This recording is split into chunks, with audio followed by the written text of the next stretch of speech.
sakop sa ginibong drug bypass operation. Triple o apat na doble ang bihikulo na gruso sa siyudad kang Naga. Mas complain ng police station kang Naga City Police Office. Newsbreak.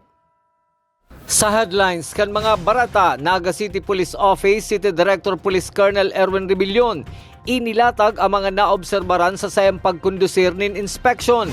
Itinutok ng suspect sa Rochelle Banduho Kiling na may inaatubang nasuway na kaso, dinara na sa Naga City District Jail. 10 HIV positive na erehistro kang Naga City Social Hygiene Clinic sa amay na parte kang taon 2024.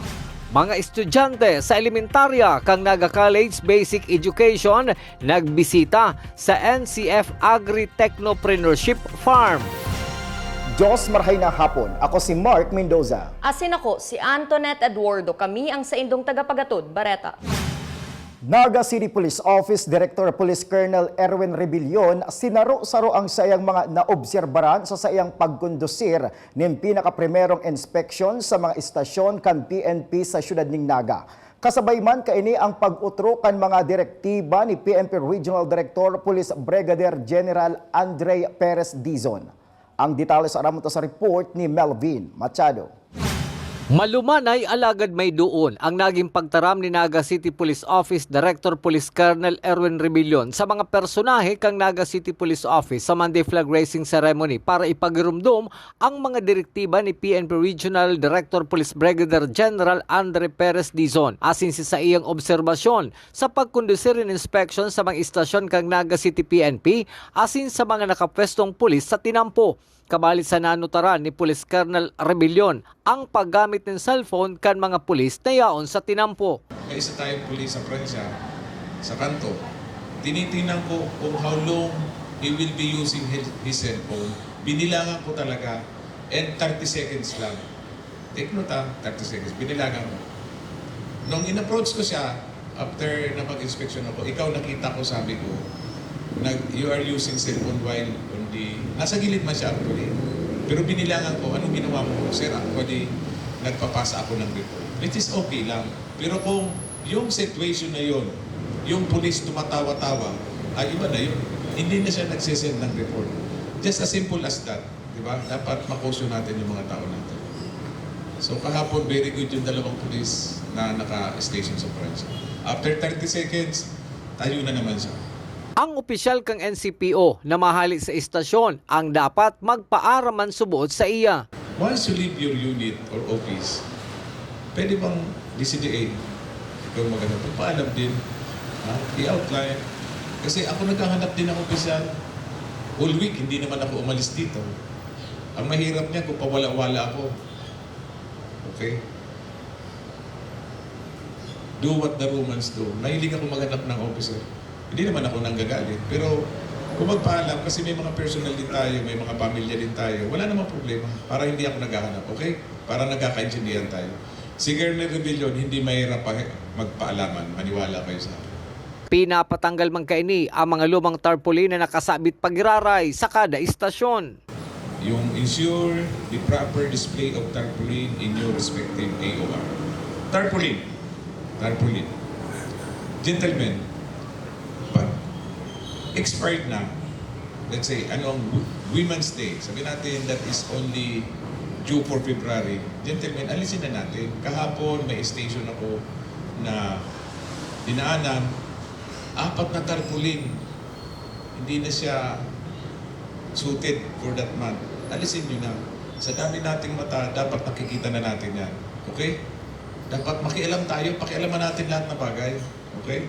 Liwat man subot makondusir ng inspection si Police Colonel Rebillon para hilingon kung may nabago sa iyang mga naobserbaran. Asin kung mayo. Walang nagalit, hindi nagalit sa CD kasi sana ma-address siya. Sa pangalawa, sa pangatlong beses, pag hindi, ay may kalalagyan na tayo. Para sa One Media, TV48 Naga, Melvin Machado, Newsbreak. Mientras tanto, sa pag-atubang ni Police Colonel Erwin Rebillon, City Director kang Naga City Police Office sa mga miyembros kang Naga City Police Office Press Corps sa paagi kang kape at boses program. Magkakaigwa subuot nin si manahan na pagkumpara kan mga nangyayaring krimen o insidente sa syudad para maaraman kung epektibo ang presensya kan mga pulis na nakadeploy sa tinampo. From the previous to the present. So para malaman natin kung increasing or decreasing for your understanding also. Kasi doon natin makikita kung talagang may effect ang kapulisan natin ngayon na talagang nasa kalsada. Padagos sa mga bareta, naghampang man kasubagong aga sa Kape at Boses program kanaga City Police Office si Police Lieutenant Colonel Chester Pomar ang bagong pamayokan City Community Affairs and Development Unit o dating Police Community Relations Office. Susog ki Police Lieutenant Colonel Pomar, aaraman mo na niya ang mga kadikit na problema na dapat awan solusyon, urug na ang reklamo kan mga taga-media na matipid magtaram ang nagkaperang station commanders kan NCPO. Una, alamin ko muna yung mga minor problem na nag-exist. Of course, sa atin, from media, family, saka sa PNP ng Naga. So, ang alam ko, isa sa mga nangunguna dyan is yung hesitant na magpa-interview yung ating mga head of office or the chief of police sa baba. So, siguro magkakaroon ng konting orientation and mga dapat gawin when it comes to media relations since parang kayo ang nagiging katulong namin para ma-spread yung mga magandang balita, mga warning sa ating community. So, dapat lagi tayong magkakasama, mag-align sa program ng ating city director, eventually ng ating regional director. Sa iba pang bareta, Naga City Social Hygiene Clinic nakapagrehistro nanin 10 HIV positive ngunya na amay na parte kan taon 2024. Ang detalye sa report ni Melvin Machado. Sa pagtapos kang taon 2022, may 75 na kaso ng positive sa HIV case na naikurit sa listahan kang Naga City Social Hygiene Clinic na pinamamayuhan ni Miss Grace Guevara. 104 bagong kaso man kang HIV ang nasa listahan ka nasabing opisina sa pagtapos kang taon 2023. Asin ngunya na amay na parte kang Enero taon 2024, igwa na subutin sobra sa 10 persona ang nairehistro na may HIV. Kang 2022, kung ikukumpara ta, 75, January to December. 2023, 104.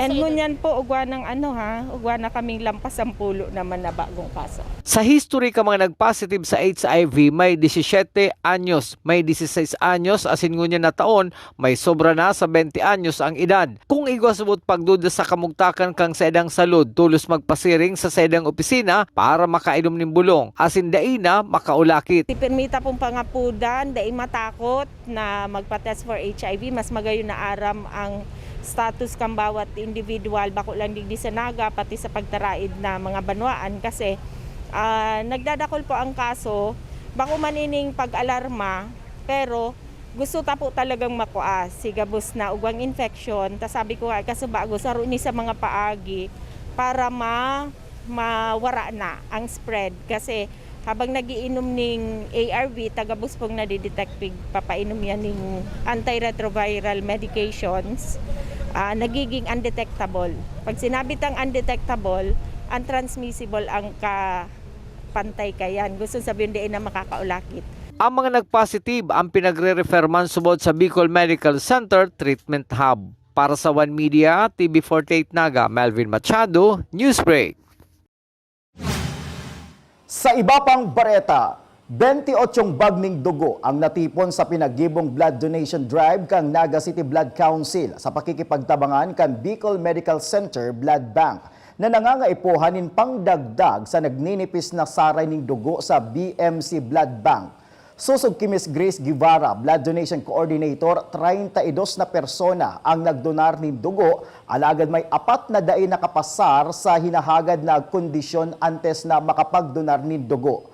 Mapadagos ang blood donation sa masunod na Biyernes. Ay ugwa, 32 po si mag-donate, willing mag-donate, kaya lang na-defer si 4. dahil kulang sa timbang or halangkaw si BP kan si iba. So, dain na muna kinuanan. Sa pagbabalikan news break, sospek sa Bandoho killing na may ina at tubang na suway na kaso pinagdarana sa Naga City District Jail. Iyan asin iba pang mga bareta sa pagbuelta kan One Media TV 48 Naga News Break. Dakop sa ginibog drug bypass operation. Triple o apat na doble ang bihikulo na gruso sa siyudad kang Naga. Mas complain ng police station kang Naga City Police Office. Newsbreak. Flight attendants, prepare for takeoff, please.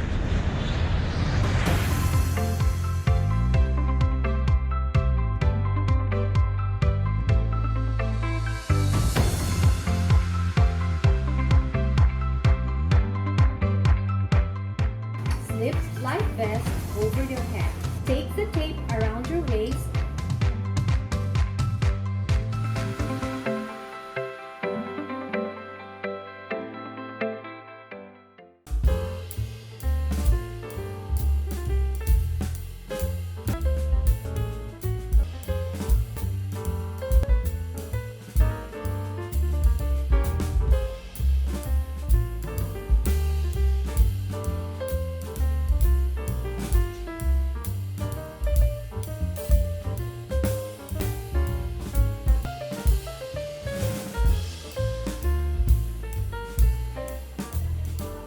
Life at home is better with Unlimited.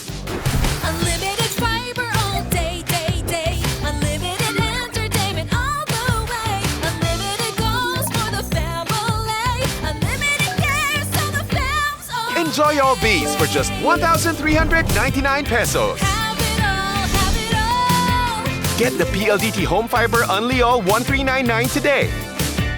Apply now and have it all, have it all.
Dakop sa ginibog drug bypass operation. Triple o apat na doble ang bihikulo na gruso sa siyudad kang Naga. Mas complain ng police station kang Naga City Police Office. Newsbreak. Sa pagpapadagos kan mga bareta, mga programa para sa mga kaakian sa Barangay Liboton, Syudad ni Naga, padagos na tinatawan in importansya kan Committee on Children. Ang detalye sa report ni Melvin Machado. Children Got Talent, programa para sa mga kaakian kang Barangay Liboton, Syudad kang Naga na may katuyuhan na maipahiling ang talento sa hobe na edad. Pakawat sa kada zona na pinapanginotan ka mga children's organization. Obheto magkabiristuhan ang magkakabarangay para maiwasan ang pag-iiriwal o rugna sa eskwelahan. Piralang ini sa mga programa ngunya na taon ni Barangay Kagawad Cecil Nero, chairman kang Committee on Children kang Barangay Liboton, Syudad ni Naga. Inat po ang ngunya na first quarter ang Children's Got Talent. Iyan po obheto ang mapahiling ang mga talento kang mga kaakian digdi sa samuyang barangay. Panduwa po, igwa kaming pakawat kada zona. Ang pakawat kada zona po, ang obheto man kayan, matukdoan mag-organisar ang mga children's organization members and officers para magkabiribiristaduhan ang mga kaakian digdi sa samuta. Sir, usually, ang nagiging magkairiwal na dahil nagkakabiristaduhan na sa sarong barangay lang.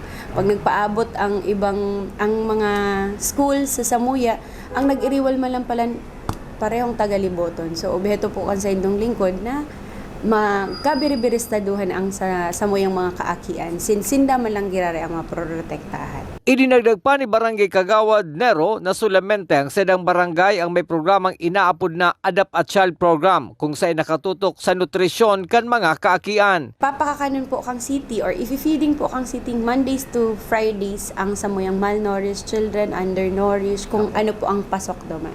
Kami man po ang Saturday, Sunday. So every Saturdays and Sundays, igwa pa po sindang food. Since itong hot meals kang city, hanggang Friday lang, naisipan po ang sa indong lingkod na ipadagos inining Saturday and Sunday. So, whole week, 7 days a week, igwa po sindang kakanon as hot meals tinda. Pero ano yung pigpapakakan kang city na pigsusumpayan mo Saturday and Sunday? Kang inat po na pagtukaw ko, 8 po iyan. Ngunyan po, salamat sa Diyos, duwa na sana po ang pinapakakanbingon yan. So, mas magayon po na sana nga ni po, ngunyan na taon, mawara na po siya. Mientras tanto, ini man ang huring term nakakaputan ni Barangay Kagawad Nero ang Committee on Children. Para sa One Media TV 48 Naga, Melvin Machado, Newsbreak. Sa iba pang bareta, 350 na individual ang natawan ng flu vaccine kan Department of Health Bicol sa duwang aldaw na pagbabakuna duman sa probinsya kan Albay. Kabali sa natawan ng bakuna iyo si mga senior citizen, estudyante, empleyado, religious groups, asin mga taga-media. Apwera sa flu vaccine, pinagtawan manin bakuna laban sa pneumonia ang mga senior citizen. Sa police report, 2.2 million pesos ang kantidad kan subuot 325 grams na nakumpiskar kan Regional Police Drug Enforcement Unit Team Camarines Sur asin Team Naga sa pakikipagkoordinar sa Police Station No. 6 asin Pidea Bicol sa duwang sospek na pinagbistong sinda Darton Castro asin Herbert Abellado sa ginibong anti-illegal drug buy-bust operation kanakalihis na Sabado. Susog sa Naga City Police, parte ini kan nainot na 8.2 million pesos na narecover kan mga otoridad digdi sa syudad ni Naga. Magkakakunik po yan. Sabi ko nga po nung last week, there more to come. So, napapansin nyo naman, 5 ngayon nasambit dun sa Kalbuhan nung nakaraan linggo, may 2 dun talaga impact. So, mayroon tinatawag kasi yan na, kumbaga, yung networking nung grupo. Kasi, kung mayroong supplier, may retailer yan. Sa iba pang police report, pinagdara na sa Naga City District Jail si Lorenzo Purisima ang itinutok dong suspek sa banduhok killing sa syudad ng Naga. Alagad may suway na kaso sa illegal na droga asin theft. Si Purisima ang matinermuunanin 2 semana sa reception and diagnostic dorm bago darahon sa iyang magiging permanenteng selda. Sa iba pang bareta, mga estudyante sa elementarya Naga College Basic Education nagbisita sa NCF Agri-Technopreneurship Farm. Ang detalye sa report ni campus correspondent Kayla Casulia. para maaraman ang kahalagahan kan farming asin kung si inagahali ang kinakakan kan mga tao, nagbisita ang Basic Education Department, partikularmente ang elementary pupils kan NCF sa Agri-Technopreneurship sa Barangay Pacol, Syudad ni Naga. Kung sa inahiling kan mga aki ang actual farming asin mga produkto na sinang kinakakan. First and foremost, ito pig-introduce si Sir Mario ang agri-farm na iyan, which is na maging back to basic, maintindihan kan mga estudyante, especially ang grade school, kung sa inagahali ini mga tanong, kinakakanta, na pigahanda kan sa indang magura, kanya o sa ito hinahanda. May proposal mo talaga madumansinda para magtanong, ma-experience paano pagtanong, paano alagaan o kaya atamanon how they took care of the plants para mapalahalagahan nila si how the farmers took care of the plants, paano nagkakaigwa kita ning kakanon. So dahil ko to sa mga aki and they enjoy it. Sa panahonin puro gadget ang aram kan mga aki, ipinaliwanag ni Dr. Winifredo Oñate ang importansya kan pagbisita asin ang kahalagahan na maintindihan asin ma-appreciate kan mga aki ang farming. Ang purpose po nito ay mabigyan ng oportunidad ang ating mga estudyante, faculty, na ma-appreciate nila ang agriculture. Lalong-lalo na sa panahon ngayon, mahirap ang buhay, pero kung marunong kang magtanim, mapupudos ka, walang problema. Para sa mga estudyanteng sina Chelsea at James, magayon na eksperyensya ang siindang pagbisita sa NCF Farm. Kasabay man ang pasasalamat ni Chelsea sa mga parauma. For me, it was a really life-changing experience. Seeing farmers, how hard they work just to give us and provide us food is really amazing. Masaya po at the same time exciting. Tunay namin kung paano i-harvest yung mga vegetable crops.